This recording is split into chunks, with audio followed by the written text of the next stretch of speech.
하나님께서 부르셨다는 것은 알겠는데 막상 그 부르심 앞에 서면 두려워질 때가 있습니다. 과연 내가 이 일을 감당할 수 있을까? 나는 부족한 사람인데 이런 생각이 들 때가 있습니다. 오늘 본문에 등장하는 모세가 그런 사람이었죠. 호렙산 떨기나무 불꽃에 임하신 하나님께서 모세를 부르시고 그에게 사명을 주셨습니다. 그 사명은 모세를 통해 애굽에서 학대당하는 이스라엘 백성을 인도해내는 것이었습니다. 그러나 광야에서 40년을 보낸 모세는 이미 자신에 대한 확신이 완전히 무너진 상태였습니다. 그는 하나님의 부르심 앞에 나는 할 수 없습니다. 그는 그렇게 말합니다. 자신이 그 일을 감당할 그릇이 되지 못했다고 생각했기 때문입니다. 그때 하나님께서 내가 반드시 너와 함께 하겠다 말씀하십니다. 그러나 모세는 그것으로도 충분하지 못했습니다. 모세는 하나님이 누구신지 분명히 알기 원했습니다. 우리도 비슷한 경험을 할 때가 있죠. 하나님의 부르심을 받고 또 사명을 받을 때 문제는 하나님이 어떤 분이신지에 대한 확신이 우리가 부족할 때가 있습니다. 그동안 수동적으로 신앙생활을 할 때는 크게 느끼지 못했는데 사역이 주어지고 사람들 인도해야 하는 자리에 서게 됐을 때 하나님은 더 이상 멀리 계신 하나님이 아니라 나의 하나님으로 분명히 알아야 하는 분임을 우리가 마주하게 됩니다. 그래서 오늘 본문에서 모세는 하나님의 이름을 묻습니다. 그 질문은 단순한 이름이 아니라 하나님이 어떤 분이십니까? 라는 질문이었습니다. 오늘 본문을 통해 나를 부르시고 또한 사명을 맡기신 하나님이 어떤 분이신지 분명히 깨닫고 그 사명의 자리 앞에서 우리는 믿음으로 담대하게 나아가는 은혜가 있기를 소망합니다. 첫째, 하나님은 스스로 존재하시는 분이십니다. 13절을 보시면 내가 이스라엘 자손에게 가서 이르기를 너희의 조상의 하나님이 나를 너에게 보내셨다 하면 그들이 내게 묻기를 그의 이름이 무엇이냐 하리니 내가 무엇이라고 그들에게 말하리까. 모세는 하나님의 사명 앞에서 지금 하나님의 이름을 묻습니다. 이것은 단순한 이름이 아니었죠. 하나님의 본질에 대한 질문이었습니다. 자신을 보내신 하나님이 누구신지 알아야 이 사명을 그는 감당할 수 있기 때문이었습니다. 모세가 지금 가야 할 곳은 애굽이었죠. 그리고 모세가 상대하는 사람은 당시 최고의 권력자인 바로였습니다. 광야의 한 목자가 감당하기에는 너무 크고 엄청난 일이었죠. 그래서 모세는 하나님에 대한 확신이 그에게 필요했습니다. 또한 모세가 인도할 대상은 이스라엘 백성들이었습니다. 그들은 처음 애굽 땅에 들어갔을 때는 하나님에 대한 신앙이 그들은 좋았죠. 모세를 통해 역사하신 하나님을 보고 알았고 조상 아브라함과 이삭과 야곱의 하나님을 그들은 분명히 기억하고 있었습니다. 그러나 400년이라는 긴 세월이 흐르는 동안 그들은 애굽의 문화 속에 깊이 젖어들게 되었습니다. 그리고 그들도 어느새 애굽의 신들을 그들은 섬기고 있었죠. 그 증거가 여호수아 24장 14절에 잘 우리에게 보여집니다. 그러므로 이제는 여호와를 경외하며 온전함과 진실함으로 그를 섬기라. 너희 조상들이 강 저편과 애굽에서 섬기던 신들을 치워버리고 여호와만 섬기라 이렇게 말씀합니다. 이스라엘 백성들 가운데 애굽에서 우상을 섬기는 일이 얼마나 중독이 되어 있었으면 약속의 땅에 들어가서도 그 습관을 버리지 못하는 사람들이 있었습니다. 이처럼 모세가 인도하는 이스라엘 백성은 영적인 실상을 보면 하나님이 점점 그들의 삶에서 잊혀져가고 있을 때였습니다. 모세가 애굽에 가서 해야 할 일은 단순히 이스라엘 백성을 애굽으로 떠나자 이렇게 말하는 것으로 끝나는 것이 아니었죠. 그들에게 참 하나님이 누구이신지 모세는 선포해야 될 사명이 있었습니다.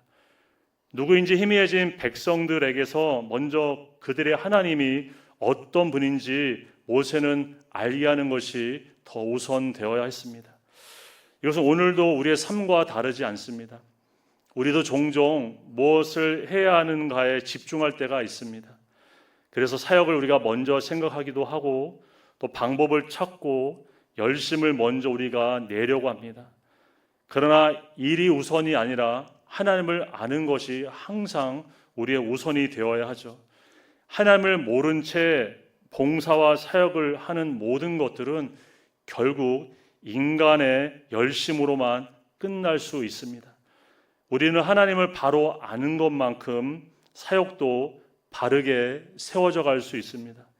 일이 먼저가 아니라 하나님의 먼저이심을, 하나님을 아는 것이 우선임을 늘 기억하길 바랍니다. 우리는 혹시 하나님을 아는 것보다 내 삶 속에 일을 먼저 붙드는 모습은 없는지 이 시간 돌아보길 원합니다. 기도보다 우리의 계획이 앞서고 말씀보다 우리는 방법을 더 찾고 있지는 않는지 돌아보기를 바랍니다. 우리의 믿음 생활 일보다 하나님을 아는 것이 항상 우선되는 저와 여러분의 삶이 되기를 주님의 이름으로 축복합니다. 그때 하나님께서 모세에게 말씀하시죠. 14절을 보시면 나는 스스로 있는 자이니라. 또 이르시되 너는 이스라엘 자손에게 이같이 이르기를 스스로 있는 자가 나를 너희에게 보내셨다 하라. 하나님의 자기 계시 스스로 계신 분이었습니다. 이것은 단순히 하나님의 이름을 알려주신 것이 아니라 하나님이 어떤 분이신지를 잘 드러내고 있는 것이죠. 하나님은 스스로 존재하시는 분이십니다. 하나님은 누구에게 의존할 필요가 없으시고 자기 자신 안에 존재의 근거를 가지고 계신 분이십니다. 그러나 인간은 어떤가요? 하나님을 의존하지 않고는 살 수 없는 존재이죠. 근데 우리의 삶을 돌아보면 어떻습니까? 하나님이 아닌 다른 것들을 붙들고 살아갈 때가 많습니다. 조그만 상황이 어려워지면 불안해지고 눈에 보이는 사람과 방법을 우리는 찾는 모습들을 보게 됩니다. 그러나 그것들도 결국 흔들리는 것이기 때문에 우리를 붙잡아 주지는 못합니다. 우리는 스스로 계신 하나님이 지으신 피조물들이죠. 우리의 속성 자체가 하나님을 의존하지 않고는 살 수 없도록 그렇게 창조되었습니다. 우리가 이 사실을 늘 기억하고 살아간다면 우리가 겸손히 하나님을 의지하지 않고는 살 수 없을 것입니다. 또한 스스로 계신 하나님은 불변하시는 분이십니다. 하나님은 그의 존재와 목적과 약속에 있어서 전혀 변하지 않으시는 분이십니다. 하나님은 어제나 오늘이나 영원토록 변하지 않고 동일하신 분이시죠. 여러분, 세상이 어떻습니까? 세상은 변합니다. 그리고 사람도 변하죠. 언제나 변할 수 있는 이 세상과 사람을 의지하는 거 지혜롭지 못한 삶이겠죠. 사람은 우리가 의지할 존재가 아니라 늘 말하지만 사랑하고 용서하고 섬겨할 존재들입니다. 그러나 스스로 계신 하나님은 다르십니다. 그분은 변하지 않으시고 언제나 그 자리에 하나님은 계십니다. 하나님은 변하지 않으시기에 우리는 하나님과 하나님의 말씀을 전적으로 의지하며 신뢰하며 살아갈 수 있습니다. 변하지 않는 것이 믿음이고 지혜인 줄 믿습니다. 그리고 오늘 우리는 누구를 의지하며 살아가고 있습니까? 요즘 내가 가장 불안할 때 내가 가장 먼저 붙드는 것은 무엇인가요? 사람입니까? 돈입니까? 경험입니까? 요즘은 이 핸드폰이더라고요. 아니면 우리는 정말 영원토록 변치 않으시는 주님을 붙들고 살아가고 있습니까? 왜 우리의 삶이 흔들리고 마음도 흔들리고 때로는 믿음도 흔들리는 것일까요? 스스로 계신 하나님이 아니라 우리는 다른 것을 붙들고 살아가기 때문입니다. 그러나 우리가 스스로 존재하시는 하나님 우리가 의지하며 살아갈 때 더 이상 우리는 흔들리는 사람으로 살지 않습니다. 영원히 변하지 않는 하나님을 우리가 붙잡고 살아갈 때 어떤 상황 속에서 우리는 굳건한 믿음으로 살아갈 수 있습니다. 스스로 계신 하나님을 먼저 아는 데 힘쓰는 삶이 되기를 바랍니다. 그 하나님을 온전히 의지하는 삶이 되기를 바랍니다. 이 믿음 안에 살아갈 때 우리의 인생이 바로 세워지고 흔들리던 삶이 견고해지며 하나님이 주시는 회복의 은혜를 우리가 누리며 살아가게 된 줄 믿습니다. 이러한 은혜가 저와 여러분의 삶 가운데 충만하기를 주님의 이름으로 축복합니다. 둘째, 하나님은 돌보시며 말씀을 이루시는 분이십니다. 하나님께서 다시 모세에게 말씀하십니다. 15절을 보시면 너는 이스라엘 자손에게 이같이 이르기를 너희 조상의 하나님 여호와 곧 아브라함의 하나님, 이삭의 하나님, 야곱의 하나님께서 나를 너에게 보내셨다 하라. 이는 나의 영원한 이름이요 대대로 기억할 나의 칭호니라 말씀하시죠. 하나님의 이름은 단지 지금의 백성들만 알아야 할 이름이 아니라 대대로 기억해야 할 영원한 이름이심을 성경은 말씀합니다. 모세는 자신이 인도할 사람들에게만 하나님의 이름이 알게 되기를 원했지만 하나님은 앞으로 모든 세대가 그 이름을 하나님은 알기를 원하셨습니다. 우리가 만난 하나님, 우리 세대에서만 아는 것으로 끝나지 말아야 합니다. 우리 자녀들에게도 하나님의 이름이 우리를 통해 기억되어져야 합니다. 더 나아가 자손 대대로 하나님을 아는 삶이 되어야겠죠. 그래서 신앙교육은 너무나 중요한 우리의 사명이며 교회의 사명입니다. 부모는 가정에서 자녀들에게 세상의 성공을 먼저 가르쳐주기 전에 하나님이 누구이신지 가르쳐 주어야 합니다. 또한 먼저 믿은 어른 세대는 교회 공동체 속에서 다음 세대에게 자신이 경험한 하나님을 우리는 알려주어야 합니다.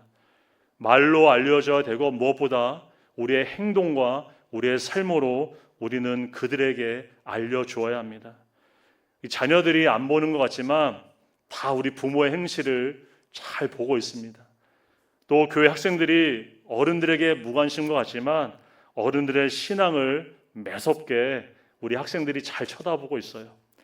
우리의 말 한마디, 남을 대하는 태도, 또 사역의 모습을 보며 그들은 하나님의 이미지를 점점 그려가게 됩니다. 그리고 우리의 모습에서 섬기는 모습을 될 때 그들이 하나님의 어떤 모습을 배우게 될까요?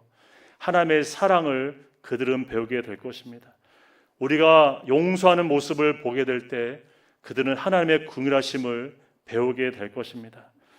사실 우리가 말 10마디보다 우리의 바른 믿음의 행실 하나가 다음 세대에게 하나님을 분명하게 알게 하는 참된 신앙의 교육이 됩니다. 우리는 우리들의 자녀들이 나의 언어를 듣고 또한 나의 등 뒤를 보고 있다는 사실을 우리가 늘 기억하며 우리에게서 하나님이 진정 보여지는 은혜의 도로 우리 모두가 온전히 드려지는 귀한 믿음의 삶이 되기를 간절히 소망합니다. 자신의 이름을 알리시는 하나님께서 모세가 해야 할 일을 구체적으로 이제 알려주시죠. 먼저 이스라엘의 장로들을 모아서 이렇게 전하라고 말씀을 하십니다. 16절을 보시면 여호와 너희 조상의 하나님 곧 아브라함과 이삭과 야곱의 하나님이 내게 나타나 이르시되 내가 너희를 돌보아 너희가 애굽에서 당한 일을 확실히 보았노라. 여호와 이스라엘 조상의 하나님은 이스라엘 백성을 돌보시고 애굽에서 당한 일을 분명히 보셨습니다. 계속되는 애굽의 압제 속에서 이스라엘 자손들은 하나님께서 그들을 돌보시지 않는다고 생각했을지 모릅니다. 전혀 나아지지 않는 환경을 보며 하나님께서 자신들이 겪고 있는 고통을 외면한다고 그들은 판단했을지 모릅니다. 그러나 하나님은 그들이 느끼지 못하는 그 순간에도 여전히 돌보고 계셨고 확실히 그들을 보고 계셨습니다. 그들이 몰랐을 뿐이죠. 하나님은 단 한순간도 자기 백성을 외면하신 적이 없으셨습니다. 하나님은 자기 백성을 돌보시는 분이십니다. 하나님의 시선은 항상 우리를 향하고 계십니다. 문제는 우리가 하나님의 돌보심과 시선이 느껴지지 않는 순간을 경험한다는 데가 있죠. 형편이 좋아지고 모든 것이 순적하게 될 때는 우리는 하나님께서 나를 지켜주신다고 그렇게 생각을 합니다. 고난의 위기가 우리가 잘 넘어갈 때 하나님께서 나의 고난을 살피신다고 우리는 고백합니다. 그러나 상황이 좋지 않으면 어떤가요? 기도에도 불구하고 고난의 시간이 계속해서 우리에게 길어질 때 하나님의 돌보심에 대해 우리의 믿음이 흔들리기 시작합니다. 왜 그럴까요?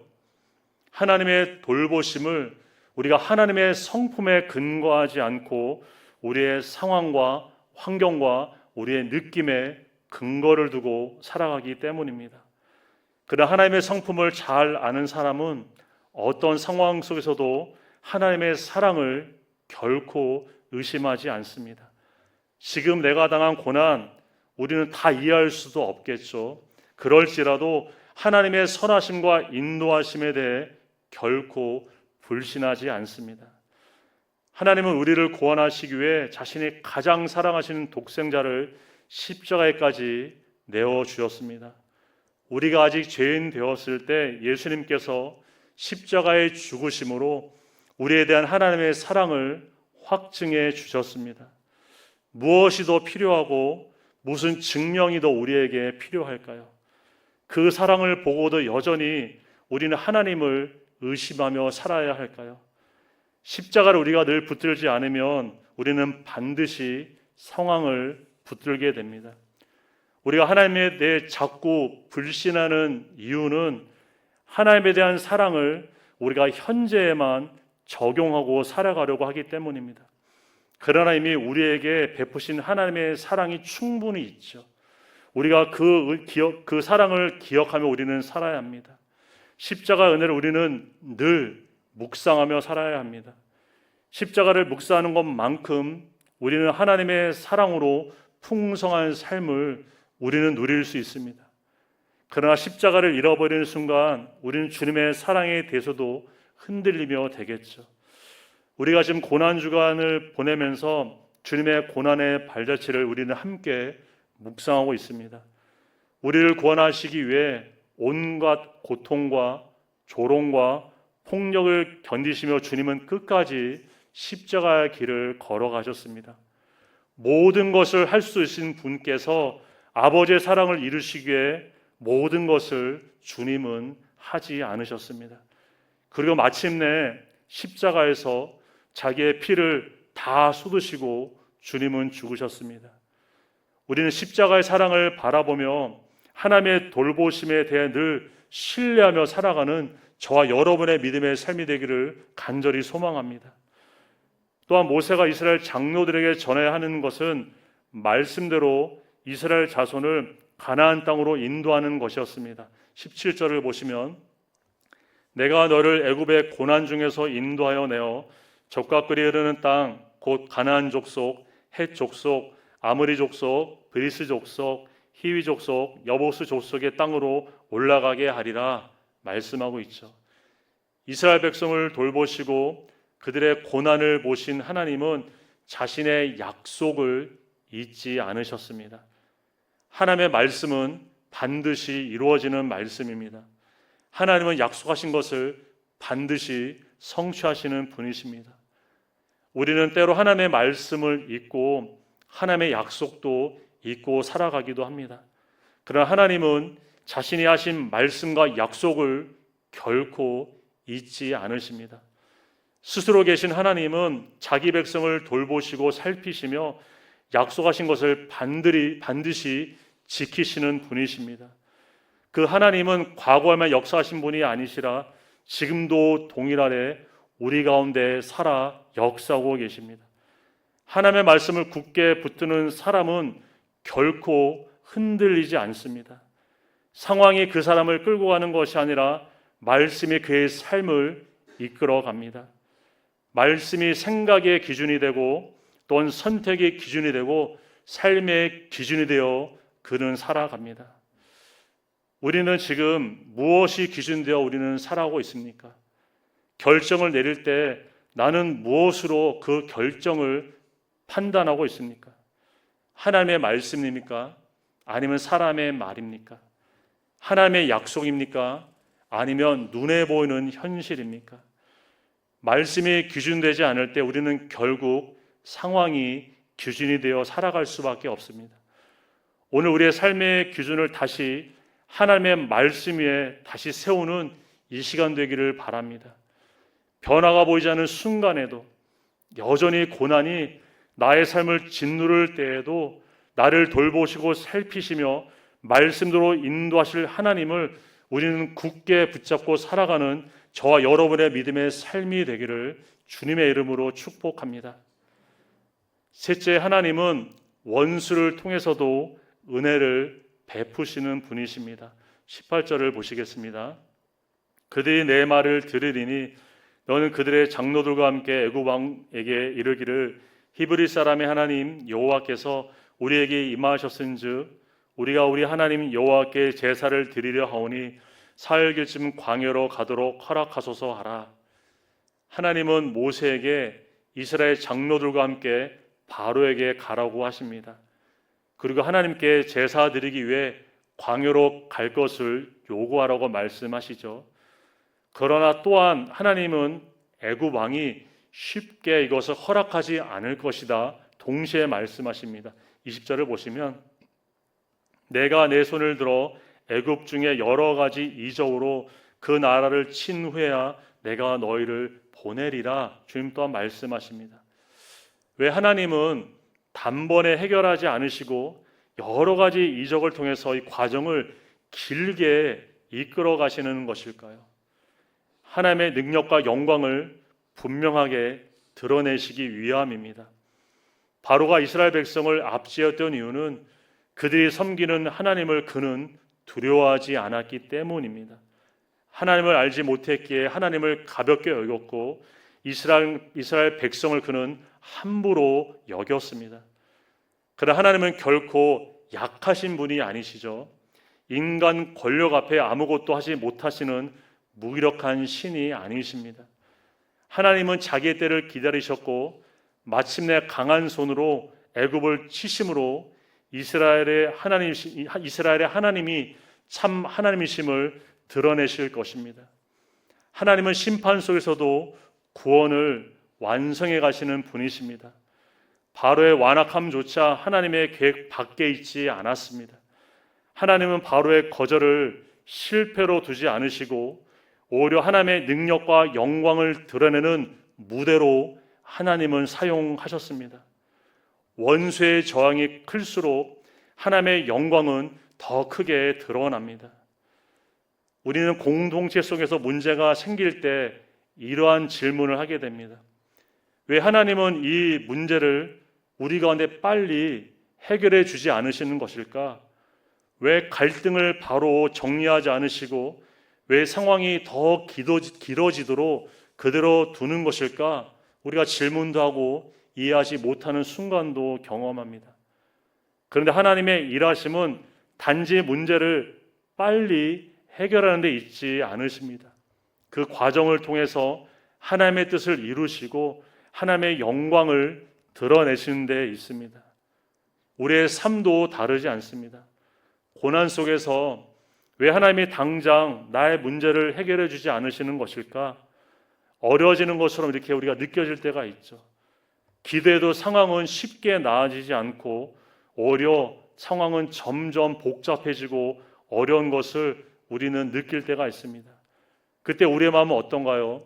불안해지기도 하고 하나님을 향한 신뢰도 조금씩 금이 가기 시작합니다. 그러나 하나님의 시선으로 보면 우리는 다르게 봅니다. 하나님은 우리의 고난 속에서도 여전히 일하고 계십니다. 우리가 이해하지 못하는 순간에도 하나님은 뜻을 우리 가운데 이루고 계십니다. 하나님은 악을 통해서도 선을 이루시는 분이십니다. 그럼 우리는 상황이 아니라 주님을 바라볼 수 있기를 바랍니다. 지금 당장 이해되지 않아도 지금 당장 해결되지 않아도 하나님은 반드시 자신의 뜻을 이루시고 자신의 영광을 우리 가운데 드러내실 것입니다. 또 하나님은 강한 손으로 애굽을 치실 뿐만 아니라 이스라엘을 빈손으로 나가게 하지 않으시죠. 21절 22절을 보시면 내가 애굽 사람으로 이 백성에게 은혜를 입히게 할지라 너희가 나갈 때 빈손으로 가지 아니하리니 여인들은 모두 그 이웃 사람과 및 자기 집에 거류한 여인에게 은폐물과 금폐물과 의복을 구하며 너희의 자녀를 꾸미라 너희는 애굽 사람의 물품을 취하리라 주님 말씀을 하십니다. 이스라엘은 애굽에서 은과 금과 의복을 취하게 됩니다. 이것은 단순한 보상이 아니라 오랜 세월의 압제와 수고에 대한 하나님의 공의로운 행하심이었습니다. 하나님은 자기 백성이 당한 억울함을 결코 외면하지 않으시는 분이십니다. 그런데 여기서 더 중요한 것이 있습니다. 그 재물이 나중에 어떻게 쓰이는가입니다. 출애굽기 35장 36절에 보면 광야에서 성막을 건축할 때 백성들이 은과 금과 각종 재료들을 드리게 됩니다. 바로 애굽에서 가지고 나온 그 재물들이었습니다. 심지어 너무 많이 가지고 와서 모세는 그만 가지고 할 정도로 풍부한 재물이었습니다. 바로는 이스라엘의 손을 통해 자신의 건축을 세웠습니다. 그러나 하나님은 애굽의 재물을 통해서 자신의 성막을 세우셨습니다. 하나님은 세상의 것을 취하셔서 하나님의 영광을 위해 사용하시는 분이십니다. 우리도 인생을 살다 보면 억울한 일을 경험할 때가 있습니다. 또 고난 속에서 또 잃어버리는 것들도 있습니다.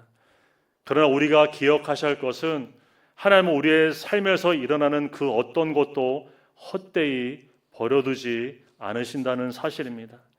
하나님은 그것을 가장 합당한 때에 가장 합당한 방식으로 사용하셔서 결국 하나님의 뜻을 이루어 가십니다. 때로는 우리가 기대하는 방식으로 우리에게 돌아오지 않을 수도 있습니다. 그러나 하나님은 반드시 더 크고 선한 방식으로 하나님은 일하십니다. 하나님은 빼앗긴 것조차 또 잃어버린 것조차 하나님의 영광을 위한 도구로 하나님은 바꾸어 일하십니다. 여러분, 지금 억울한 일을 경험하고 있습니까? 고난 속에서 잃어버린 것들이 우리 가운데 있습니까? 이제 더 이상 그것 때문에 우리가 낙심하지 않기를 바랍니다. 우리는 모든 것을 다 이해할 수는 없습니다. 그러나 분명한 것은 하나님은 우리의 억울함과 잃어버린 것조차도 하나님의 뜻과 영광을 위해 선한 도구를 하나님은 사용하신다는 사실입니다. 모든 것을 합력하여 선을 이루시는 하나님을 우리는 오늘도 믿음으로 바라보기를 원합니다. 그 믿음으로 우리의 인생을 새롭게 보고 은혜를 보고 감사로 나아가기를 바랍니다. 이러한 믿음의 삶을 통해 하나님께 더욱 영광 돌며 살아가는 저와 여러분의 귀한 믿음의 삶이 되기를 주님의 이름으로 축복합니다. 스스로 계신 하나님은 변하지 않으시고 지금도 살아 역사하시는 분이십니다. 그 하나님은 우리를 돌보시고 살피시며 약속하신 말씀을 반드시 이루어 가시는 분이십니다. 원수의 저항과 우리의 고난까지도 사용하셔서 결국 하나님의 뜻과 하나님의 영광을 하나님은 이루어 가십니다. 그러므로 우리는 상황이 아니라 하나님을 바라보고 말씀을 굳게 붙들어야 합니다. 스스로 계신 하나님을 전적으로 우리는 의지하며 우리에게 맡겨진 사역과 직분과 사명을 따라 우리는 믿음으로 온전히 살아가는 저와 여러분의 믿음의 삶이 되기를 주님의 이름으로 축복합니다. 함께 기도하시겠습니다. 사랑과 은혜가 풍성하신 하나님 감사를 드립니다. 스스로 계신 하나님을 의지하며 살아가는 귀한 믿음의 삶으로 저희들을 인도하여 주시니 지금 참으로 감사를 드립니다. 영원히 변치 않으시는 하나님만을 온전히 바라보게 하시고 흔들리지 않은 믿음의 삶을 우리 모두가 살아갈 수 있도록 주님 인도하여 주시옵소서. 하나님, 우리가 느끼지 못하는 그 순간에도 항상 우리들을 돌보시고 살피시는 하나님의 사랑에 감사를 드립니다. 어떤 상황 속에서도 하나님의 사랑을 결코 우리가 의심하지 않게 하여 주시옵소서. 반드시 이루시는 하나님의 말씀만 우리가 붙들며 살아가도록 주님 함께하여 주시옵소서. 우리의 억울함과 수고를 기억하시고 은혜로 갚아주는 하나님께 감사를 드립니다. 우리의 고난이 하나님의 뜻과 영광이 되는 선한 도구가 됨을 늘 기억하게 하시고 어려움 속에서 우리가 낙심하지 않으며 협력할 선을 이루시는 하나님을 믿으며 우리 모두가 승리하는 삶이 될 수 있도록 주님 인도하여 주시옵소서. 저희들 고난주간을 보내며 주님의 십자가 사랑을 더 깊이 묵상하며 우리의 맡겨진 그 사명을 따라 주님의 고난에 동참한 은혜의 삶이 될 수 있도록 성령 우리들을 인도하여 주시옵소서. 감사드리며 예수님의 이름으로 기도드립니다. 아멘.